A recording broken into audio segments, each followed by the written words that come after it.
With Auburn coming open, the best case scenario for Lane Kiffin is on the board, and Ole Miss could benefit. We'll tell you about it later. This is the Locked On Ole Miss podcast.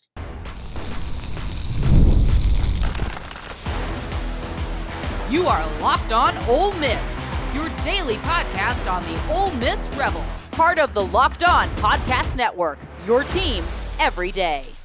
Welcome to the Locked On Ole Miss podcast, the most watched Ole Miss podcast out there. I am your host, Stephen Willis, a 10-year veteran member of the national media with Yahoo Sports and a former Ole Miss staff member. On today's show, we're going to share our favorite leans and locks for the SEC games in Week 11. It's not a big matchup, big weekend, but there are a few matchups that have caught our attention. We'll also look back on a big day for Ole Miss football as the Rebels took down South Carolina easily, 30-14, powered by some of their most reliable players. We'll talk about that. But first, the big story. Auburn has officially opened up its head coaching position, joining LSU and Florida.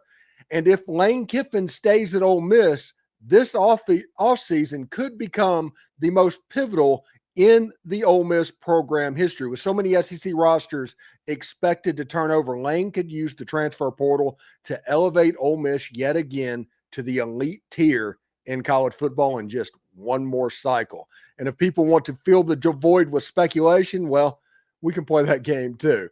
Let's talk about how Ole Miss should clean up if Lane stays put in Oxford. All of this and more on today's Locked On Ole Miss podcast. Remember, we're free and available on all the podcast apps and on YouTube. Thank you for making Locked On Ole Miss your first listen every day. And a special hello to the insiders and everydayers that make this show what it is. Today's episode is brought to you by Game Time. Download the Game Time app, create an account, and use code LOCKEDONCollege for $20 off your first purchase. So, the Auburn job has come open. Auburn yesterday fired Hugh Freeze, bringing it open, joining Florida and LSU as the opening jobs in the SEC along with Arkansas. And that may not be it for SEC jobs that are coming open. This is going to be a fairly chaotic cycle over the course of jobs coming open and all of that. Lane Kiffin obviously is going to be the top target for every single job that comes open, even though he would be silly and stupid to leave Ole Miss at this point with what Ole Miss is prepared to offer him. But let's just say he does. You are missing a golden opportunity to take Ole Miss from down here to where it's a 5, 6, 7 ranked team to up here to where it's one of the best rosters in all of college football on a perennial basis. And that is because you would take advantage of these jobs coming open like we know that Lane Kiffin can. Lane Kiffin in the transfer portal has the moniker the Portal King because of what he likes to do. In 2022, he was courted heavily by the Auburn Tigers. Does everybody remember that?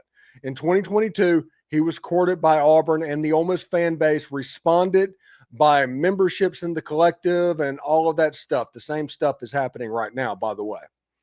Lane Kiffin took that money and started building in the portal window in January of 2022 and the portal window in 2023 to build the roster that you ultimately have in 2024 that was pretty good.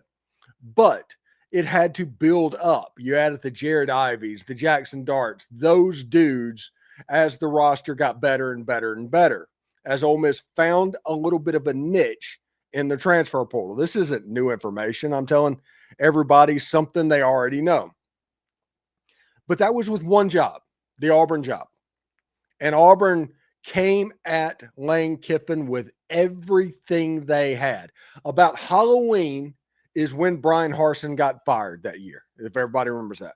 Ole Miss had a game against Alabama, a game against Arkansas, a game against State. The season went to crap, but the benefit of that period was the growth of the collective and the reputation that was developed by the Ole Miss Rebels in the transfer portal. Well, now there are 3 teams that may come after Lane Kiffin. None of them likely are going to get him, in my opinion, but they are going to try. And there are going to be members in the Ole Miss fan base that are going to do the exact same thing that they did last time, if that makes sense, as far as donating to the collective and all of that stuff. Lane Kiffin, should he stay at Ole Miss, now has 3 or 4 rosters in the Southeastern Conference to where he can cherry pick from all of them. All of those rosters, there are major ins for Lane Kiffin right now. If you want to look at the Arkansas roster, let's say they want Mike Washington as a backup running back. You go get him. You have an in with Jalen Braxton, Patrick Kudus, Luke Haas, all of those guys. At Auburn, heck, half of the staff that works at Auburn that just got fired have ties all over Ole Miss. And if you want Deuce Knight or Jace Matthews or several players on their roster, maybe Kim Coleman is somebody that you're interested in going after. That is available to you. Florida, defensive players all over the field. They do a fantastic job. Maybe DJ Lagway. You think Lane Kiffin at Ole Miss could get DJ Lagway and unlock him?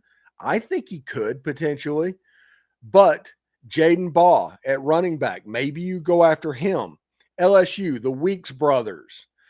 You get the point. There's talent literally all over the Southeastern Conference, and they can't enter the portal until a new coach is hired 5 days after that. At that point, you can set up, hey, we're going to do this. You have a big board of big-time players that you are pre-portaling as we speak. But when you look at the rosters, players that could be brought into this Ole Miss team, all of a sudden, a Whit Weeks player type at linebacker, yeah, that would work. You could probably get away with that. You maybe go and get a couple of defensive backs that you can put back at free safety and shore that up. You have a pretty good defensive line to start with. Maybe you just go get a piece or two. You go and find a quarterback because you always go and find a quarterback. A little bit of spelling running back work from Kewan Lacey, that's available, sure. Offensive line, all of that. All of this is at Lane Kiffin's fingertips. Should he decide to shun all of the other offers from outside, trying to get him away from the Ole Miss Rebels?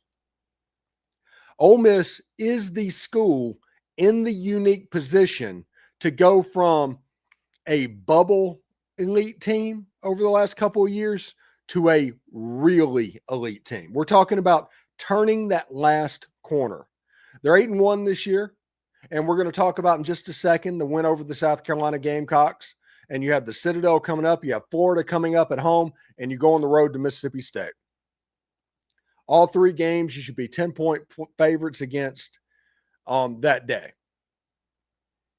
Ole Miss is favored right now to go 11-1. And you're like, well, that's a pretty good roster. Yes, and it can get even better. With all of these rosters and recruiting classes to pick through, Deuce Gerald's, for instance, on the LSU class, going and getting somebody like that potentially. Through the transfer portal, shoring up your team unit as it is, you have a chance to be a really, really good roster, like a 2024 level roster to where everybody's like, whoa, this team could be really, really special. And it all comes down to how you execute. And we've all seen Lane Kiffin and this player personnel department able to find players that can help from places that may not be just lockdown places. Like John Saunders was an epic safety for the Ole Miss Rebels. He was part of that 2022 class that got brought in, right? John Saunders was a cornerback, pretty good one, but just a cornerback at Miami of Ohio that got some recognition because they went against the Kentucky Wildcats and he played fairly well. So their ability to find players mixed with their ability to get star players potentially off of these teams means this Ole Miss roster could be elevated to the next level. They're already fantastic. One of the best things that Lane Kiffin does is roster build. But if he stays at Ole Miss, this year's transfer portal class, along with next year's transfer portal class, has a chance to be extremely successful. So that is pretty cool indeed. All right, so let's look at the game on Saturday. Kewan Lacey might already be the top running back in the SEC, but his performance against South Carolina just put him in a different conversation entirely. Maybe he's the best player on this entire Ole Miss offense. From his vision to his burst through the line, Lacey showed the full arsenal this weekend. We break down exactly what makes him special, how his presence is elevating the offense, and what it means to the stretch run, coming up next. You know, college football is back, and I could not be more excited. The tailgates, rivalries, energy in the stands, there's absolutely nothing like it. But let's be real. Actually, getting tickets can feel more like a battle than the game itself. Endless queues, hidden fees, and prices jumping at checkout. That is why I use Game Time, the app that gives the advantage back to fans. It's the easiest way to score last-minute tickets at the best prices with no surprise fees. What you see is what you pay. I pulled up Game Time, and in just a couple of taps, I saw amazing deals. Now, I'm talking about your favorite college football game for as low as $25. So take the guesswork out of buying college football tickets with Game Time. Download the Game Time app, create an account, and use the code LOCKEDONCollege for $20 off your first purchase. Terms apply. Again, that's promo code LOCKEDONCOLLEGE for $20 off. Swipe, tap, ticket, go. Download Game Time today. Do us a favor, like, subscribe, and comment on the video. Subscribe to the podcast, your podcast on whichever audio podcast you're listening to, and give it a 5-star review. It costs absolutely nothing, but it helps keep all of this for free. Locked On is getting ready to change the game yet again, all in the name of having fun following your team. It's coming in December. Stick around. I'll tell you all about that. And don't forget to check out a second listen on the network. Nearly every team, college or pro, is ready for you. So this was a big game for the Ole Miss Rebels. Now, it wasn't a good team. South Carolina was a garbage team. South Carolina, they're 1-5 or 1-6 in the SEC for a reason. And they have tough games coming up against Texas A&M where they're likely not going to win games. They're not a good team is the point. But Ole Miss dispatched to them in a very difficult game. And we saw like 2008 against the Florida Gators. Ole Miss beats Florida, makes Tim Tebow cry, comes back, gets beat by South Carolina. Something like that, that's kind of a normal occurrence. But against this South Carolina team, Ole Miss was able to put them away. They won 30-14. And what we learned in the game is the Ole Miss defense actually led the way in dominating that game over South Carolina. That was a game that the defense won. And also, we called for it all week. We wanted the Kewan Lacey star turn. That was in full effect for the Ole Miss Rebels. And honestly, that was as electric of an atmosphere that I've seen for a bad visiting football team in a very long time at Vaught-Hemingway Stadium. So congratulations for that. I mean, it's really interesting to see. Ole Miss took apart South Carolina, and a lot of that had to do with Kewan Lacey. The running back that I think is moved up to potentially the best running back in the SEC, but he is just different. And if you look at his numbers in this game against South Carolina, he had 24 carries, 167 yards, and a touchdown. And his numbers for the entire season, he has 189 carries, 863 yards, and 13 touchdowns. We're talking a big-time player on a big-time team that can do big-time things. There's not really a way to get around that. He is an elite player, and he has another gear. You got to see that track speed. And the best part about Kewan Lacey is the big runs are starting to come. Now, I remember against Georgia State, he busted like a 40-yard touchdown. But playing SEC games up until now, he kind of got bottled up as he tried to run. Now, he would score touchdowns, and he's a load near the goal line and stuff like that. But there wasn't the big explosive runs that you kept hearing about, and how Ole Miss kind of started promoting him in the spring because he kept making plays. Those big-time plays that everybody said are coming, they weren't here yet. Against Oklahoma, He had his first big 32-yard run or something like that. Against South Carolina, he had like a 55-yard touchdown run as well. Ended up with 160-something yards rushing. Kewan Lacey is the best player on this offense, in my opinion. I like Trinidad Chambliss. I like the wide receivers. I like the offensive line. Daquan Wright is fantastic, but Kewan Lacey provides something that the others cannot. And that is the running game that Ole Miss did not have a year ago. You remember that, where the beat writers and different sites and all that were complaining about Ulysses Bentley IV and how he was underused, and everybody inside the building was like, he's not very good. And everybody said, but PFF grades, never go off PFF grades, by the way. All of that was to say that Ole Miss didn't have a running game a year ago. So what Ole Miss did was very thoughtfully go through the transfer portal this offseason. They brought in for a visit Ahmad Hardy, didn't get him. They brought in Justice Haynes, didn't get him. And they kept bringing in people. I think Fluff Bothwell was on campus. They didn't get him. But they got this running back that was a backup out of Missouri that they recruited out of high school named Kewan Lacey. And everybody's like, okay. That's obviously a depth piece. And Logan Diggs is going to be the starting running back and all of that stuff. We were wrong. He provided an explosivity that you can't just believe. And his pass rushing ability turned out to be elite. He is an elite pass rusher. People like watching him pass block. Kewan Lacey is simply one of the best players in the Southeastern Conference. He's going to end up somewhere in the neighborhood of 12 or 1,300 yards in the regular season. And hopefully at that point, you'll be in the playoff. And with that happening, you have a chance to do some special things. The player personnel department is going to be working overtime for players that might be coming into the transfer portal. They're going to try and figure out a way to make it happen and all of that stuff. But the track record since 2022, the Auburn search, has been pretty good.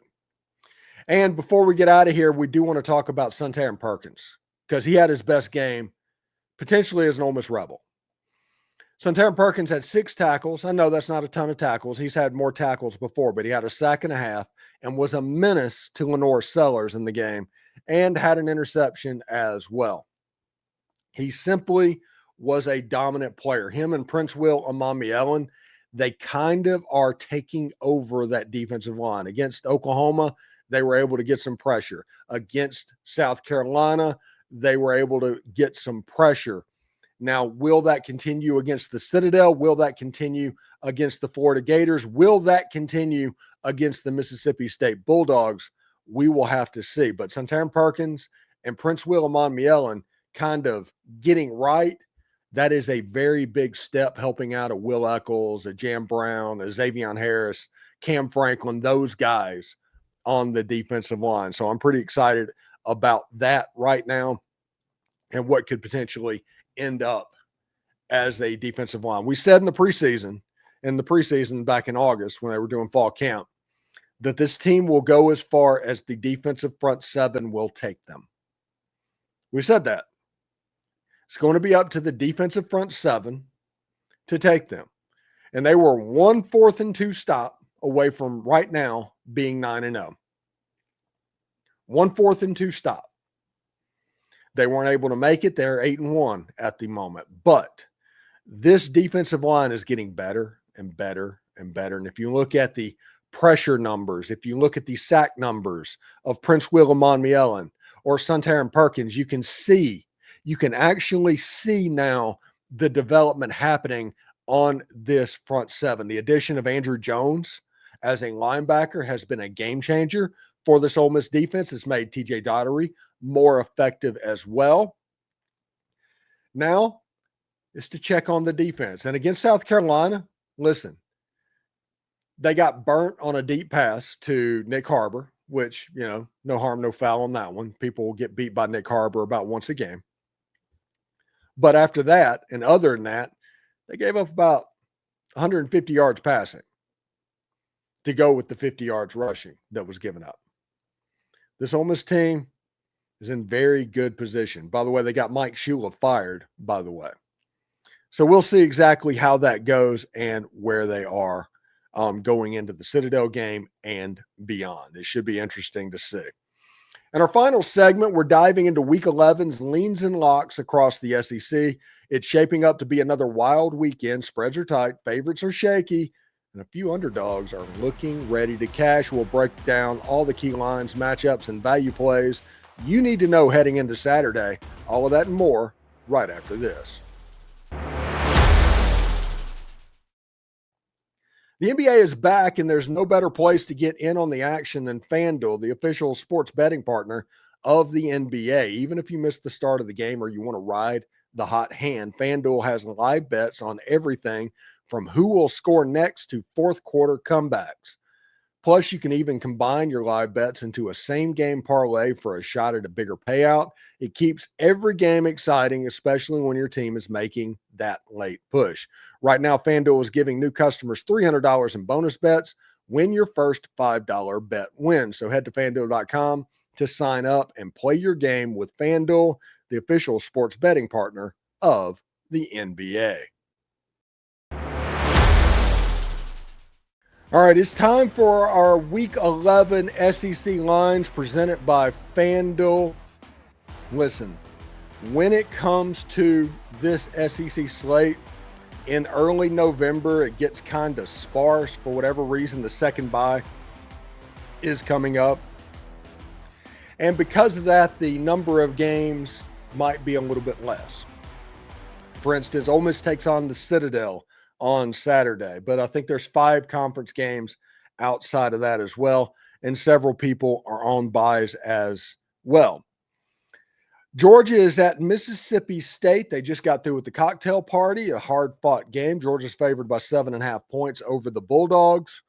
The game will be at noon on ESPN. It's a game that Georgia probably wins fairly easy because they can run the football, and Mississippi State is not the best at stopping the run. I like Georgia as a road favorite right now. I'm kind of leaning that way, favored by 7.5 points over the Bulldogs. The Citadel's at Ole Miss. It's a no-line game. The game is at 1 o'clock Eastern time on the SEC Network Plus. One of those games that Ole Miss just needs to get through because next week is the Florida game, and that's going to be one of the biggest games in Ole Miss history. We'll talk about that next week as well. Texas A&M is a 5.5-point favorite at Missouri. Missouri is without a quarterback. But if Missouri is able to run the ball, the Missouri defense is enough to cause the Texas A&M offense trouble. But with Colin Klein calling the plays, there might be something that they draw up in this game, but A&M's 5.5-point favorites in that game. I kind of like Missouri covering that as a home dog right now. Auburn is at Vanderbilt. Vanderbilt's favored by 6.5 points. Auburn fired Hugh Freeze, expected after the 10-3 loss to the Kentucky Wildcats over the weekend. Vanderbilt has Diego Pavia. He's probably pretty sad that he doesn't get to beat Hugh Freeze yet again. We always like to joke about Diego Pavia and Father's Day in regards to Hugh Freeze. That won't happen. You never want to be the team that plays an interim coach first. Georgia found that out against the Florida Gators. They were basically a catch or no catch that was just weird away from potentially losing that game. But Vanderbilt is running into an interim coach with the Auburn Tigers, but Vandy's favored by 6.5 points as a home favorite. Alabama's a 10.5-point home favorite against another interim coach in Frank Wilson and the LSU Tigers. That game's at 7:30 Eastern on ABC. You never know what to expect with interim coaches, and you see interims all over this list. Like the last 3 games are against interim coaches. But LSU is at Alabama. Alabama's a 10.5-point favorite. you look at that, it's like, it's too many points. And then the next thing is, well, Alabama has struggled to stop the run, and LSU can't run the ball, and they're pretty good in the secondary. So honestly, that line's probably about right. Then you have Florida as a 3.5-point favorite against the Kentucky Wildcats. Kind of a trap game, honestly, if we're going to be real. All of the Florida people are pointing to that Ole Miss game, just like all the Ole Miss people are going to be pointing at that Florida game. And Kentucky is going to be right there to potentially take advantage. They were right on the 1-yard line away from beating the Texas Longhorns in overtime. They did beat the Auburn Tigers. Both of the teams with the longest active losing streaks in the SEC, Mississippi State and Kentucky, won a week ago. This is going to be an interesting game in Kroger Field because Mark Stoops wants to make a rock fight. That's how he wants to do it. He wants it to be a rock fight. He wants it to be sloppy. He wants it to be ugly. And if he can make that happen, he is happy. I think you're going to be able to do that because DJ Lagway, in my opinion, is not the best quarterback as long as you don't have bust. That's how Georgia got taken advantage of, by having busted coverages in the secondary, leaving people wide open. That's how it was as close to the game as it was. If Kentucky can play like we know Kentucky can play, they're likely going to win this game. Those are the SEC Week 6 lines presented by FanDuel, our leans and locks over the week. It's interesting. Like I said, the no line game against the Citadel Bulldogs. We'll have, I think, John Rawl on the podcast a little bit later on in the week, and he'll be talking about the Citadel Bulldogs and all of that stuff in the Know Your Enemy episode on Thursday. Once we start talking 100% ball, this week's going to be a little bit different because if we actually really break down the Citadel, nobody's going to watch. They're just not. So we're going to have John Rawl on Thursday. So that show will be that. And then we'll do a Why Ole Miss Wins episode on Friday. But Monday, Tuesday, and Wednesday, it's kind of up in the air. Lane, coaching search, transfer portal, commitments if they happen. Basketball results. Like tonight, we're going to be doing a live show on the basketball game afterwards. So tune in for that. And Friday, we're not going to have one because we're going to incorporate it into Saturday morning's pregame show. So we're going to try and mix that up a little bit as well. So anyway, thank you again for making the Locked On Ole Miss podcast your go-to source for Ole Miss sports. We pride ourselves on offering the most comprehensive perspectives, which is why we're the front door of Ole Miss. Don't forget to subscribe, like, and comment. It helps the show, and it's absolutely free. Your support means the world to us. Thank you for making Locked On Ole Miss your first listen today. For your second listen, check out Locked On SEC. Chris Gordy breaks down the best conference in college sports, from the rivalries to the championship and every game in between. Find Locked On SEC on YouTube or wherever you listen to podcasts, part of the Locked On Podcast Network, your team, every single day. Hotty toddy, everybody. And remember, analytics are just the old English word that means bad football. We'll see you tomorrow.